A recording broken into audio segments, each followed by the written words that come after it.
Bonjour chers auditeurs et auditrices de Kivu Morning Post. Nous sommes à Minembwe, dans au plateau de Minembwe, province du Sud Kivu, où nous sommes à l'école pilote d'APMI, une école modèle, une école qui a suspendu ses activités suite aux attaques terrestres et même aériennes des FARDC.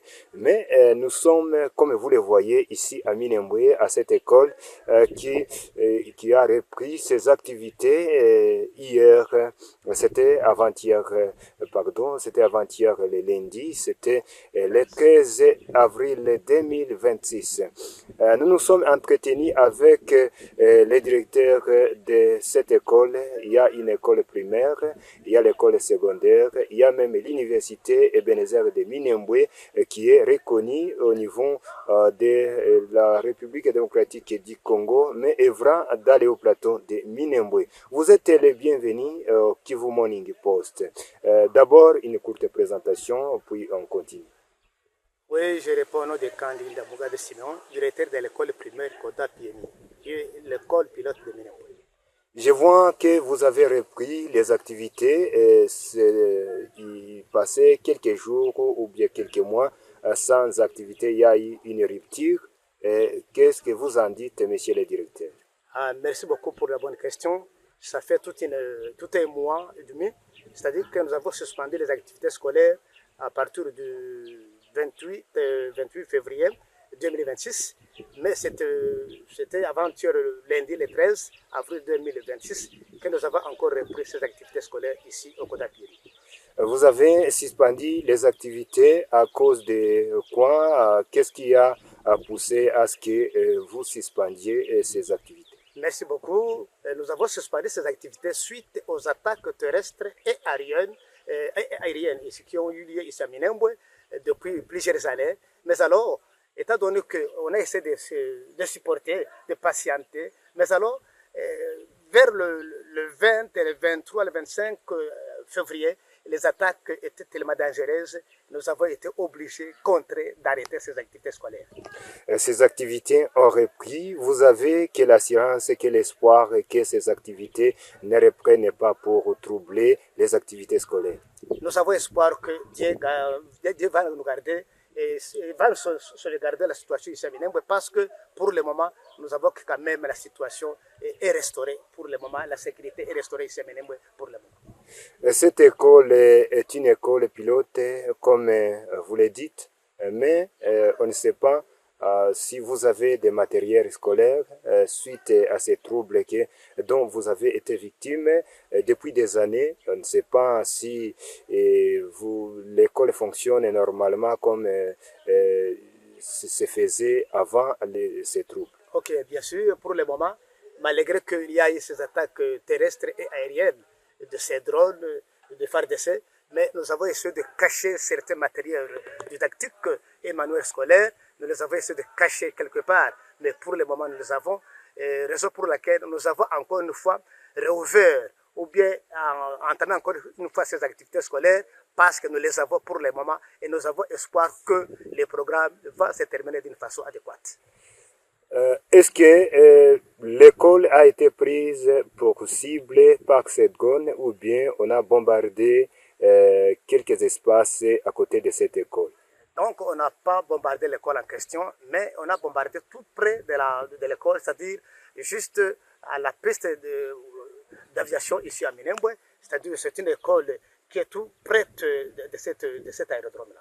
Après ces attaques dont vous avez été victime, ce qui a occasionné la suspension de ces activités scolaires, avez-vous quel message aux parents, quel message à la population en général ou bien aux élèves et même à la communauté internationale qui suit Kivu Morning Post? Merci beaucoup. Nous demanderons à tous les parents de nous envoyer leurs enfants à l'école parce que nous voyons que la sécurité s'instaure pour le moment, se restaure pour le moment. Nous avons encore ce courage d'enseigner nos enfants là-bas. Et entre-temps, nous demanderons plutôt aux bienfaiteurs de nous venir en aide parce que nous avons perdu tant de choses qui sont tellement nécessaires à ces activités scolaires. Quand est-ce que vous comptez même reprendre toutes les activités, même pour toutes les classes de votre école? Très bien, ça c'est une bonne question. Étant donné que nous avons proposé une réunion au niveau de la sous-division aujourd'hui même à 11 heures, nous tâcherons d'en parler, si on peut rouvrir cette classe qui reste pour la semaine prochaine. Si possibilité il y a, nous allons encore une fois rouvrir pour d'autres classes qui nous restent. Et vos élèves ont accepté de revenir à l'école malgré la persistance de l'insécurité dans l'entité. Comme vous le dites, vous avez l'espoir que ces activités vont reprendre normalement et il n'y aura plus de troubles. Est-ce que ces élèves ont bien accueilli et même leurs parents pour rouvrir ces activités? Merci beaucoup pour cette question. Ni les parents, ni les enfants, ni les travailleurs, les enseignants, les directeurs sont tellement contents de la reprise encore une fois de ces activités scolaires. Et d'ailleurs, les enfants en question, les enfants en soi, nous demandent de faire même les heures de rattrapage, les séances de rattrapage. Pourquoi? Parce qu'ils ont tellement cette soif de reprendre encore les activités scolaires. Comment vous allez gérer ces activités pendant que vous faisiez plus d'un mois de rupture de ces activités? Comment vous allez rattraper ces activités qui n'ont pas été réalisées?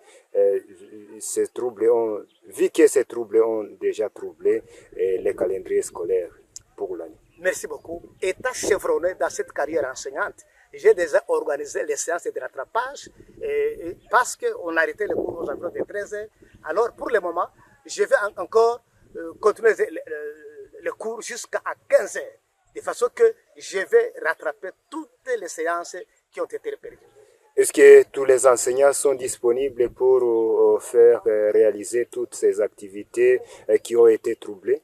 Tous les enseignants sont disponibles. Merci beaucoup. Avez-vous quel dernier mot pour les auditeurs de Kivu Morning Post? Merci beaucoup.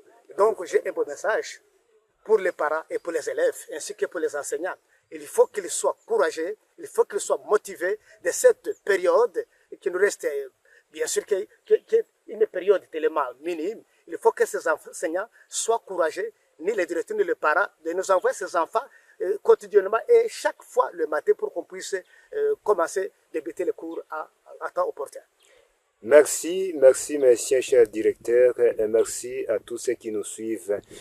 C'était un magazine qui concerne l'éducation, la rupture des activités, mais aujourd'hui, ces activités ont repris pour quelques classes, mais ils comptent même reprendre pour toutes les classes. Ça, c'est une école dont vous voyez, une école pilote de Minembwe qui est connue partout dans les plateaux de Minembwe. Nous sommes dans la province ici qui vont. Nous vous remercions et nous vous disons merci et courage.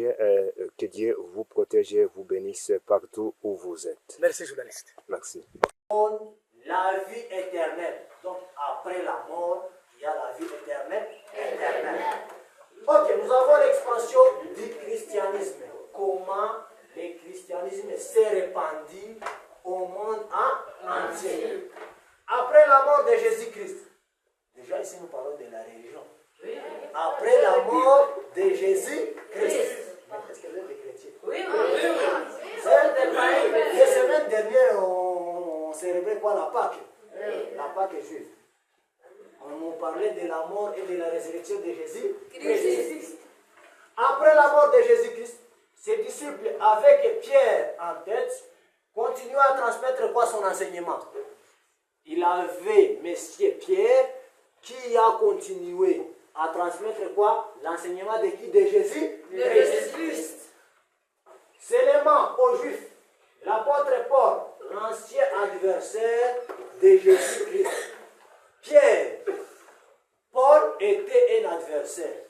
Donc lui, il n'aimait pas l'enseignement de Jésus-Christ. Mais quand Jésus a enseigné, il s'est adhéré. Il s'est adhéré quoi? À la religion juive. Ok. Et il a commencé aussi à prêcher l'évangile basé sur la foi, l'amour du clocher.